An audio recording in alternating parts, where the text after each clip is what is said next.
सिन्नर तालुक्यातील रामपूर पवारवाडी येथील रवींद्र बबन जाधव वय वर्ष 41 यांचा डोक्यात वार व मारहाण करून खून केल्याची घटना उघडकीस आली आहे। शहापंचाळी रस्त्यावरील पंचाळी शिवारात गडाख पब्लिक स्कूलजवळ त्यांचा मृतदेह आढळून आला। MIDC पोलीस ठाण्यात अज्ञात व्यक्तीविरोधात खुनाचा गुन्हा दाखल करण्यात आला आहे। जाधव हे शनिवारी बेपत्ता झाले होते। मंगळवारी संध्याकाळी त्यांना बेशुद्ध अवस्थेत आढळल्यानंतर ग्रामीण रुग्णालयात नेले असता डॉक्टरांनी त्यांना मृत घोषित केले।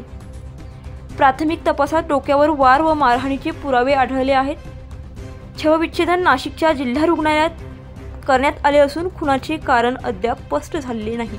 पोलीस तपास सुरू आहे। न्यूज पोरखोलसाठी नासिर पठाण, नाशिक।